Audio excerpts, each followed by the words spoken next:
സംസ്ഥാനത്ത് വീണ്ടും പേവിഷബാധയേറ്റ മരണം. 3 തവണ പ്രതിരോധ വാക്സിൻ എടുത്തിട്ടും പേവിഷബാധ സ്ഥിരീകരിച്ച വിളക്കുടി ജാസ്മിൻ മൻസിലിൽ നിയ ഫൈസലാണ് മരിച്ചത്. മാലിന്യം തിന്നാൻ വന്ന നായയാണ് കുഞ്ഞിനെ കടിച്ചതെന്ന് കുട്ടിയുടെ മാതാവ് പറഞ്ഞു. ഈ ഒരു അവസ്ഥ ആർക്കും വരരുതെന്നാണ് കുട്ടിയുടെ അച്ഛൻ്റെ പ്രതികരണം വന്നത്. കുട്ടിയുടെ അമ്മയ്ക്ക് ക്വാറന്റൈൻ നിർദ്ദേശിച്ചിരിക്കുകയാണ്. അതുകൊണ്ട് തന്നെ മൃതദേഹം വീട്ടിലെത്തിക്കാനോ പൊതുദർശനത്തിന് വയ്ക്കാനോ കഴിഞ്ഞിട്ടില്ല.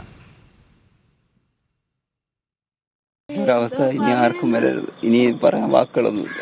ഇനി കൊറേ പട്ടികളെ കൂടെ വളർത്തിയതുകൊണ്ട് കണ്ടില്ലേ, ഇവിടെ തന്നെ പട്ടികൾ വളർന്നു കയറി പോന്ന കണ്ടില്ലേ, കുഞ്ഞുങ്ങളെ ചികിത്സയിലായിട്ട് എല്ലാ സഹായവും ചെയ്ത് എങ്കിൽ തന്നെ അവിടെ വേസ്റ്റ് കൊണ്ടിടരുത്, ഇടുന്ന എല്ലാരോടും പറഞ്ഞു. ഒരു മനുഷ്യനും കേട്ടില്ല. അത് തിന്നാൻ വന്ന പട്ടികളെ എന്റെ കുഞ്ഞിനെ കടിച്ചു കീറിയത്. ഞാന് ഓടിച്ചു വിട്ട പട്ടിയ എന്റെ കുഞ്ഞിനെ കടിച്ചു കീറിയത്. എനിക്ക് ഞാൻ ഓടിച്ചെല്ലുമ്പോ എന്റെ കുഞ്ഞിനെ കടിച്ചു അപ്പോഴേ എടുത്തോണ്ട് പോയി. ഞാൻ ഇപ്പൊ കൊണ്ടുപോയി. ഇനി എനിക്ക്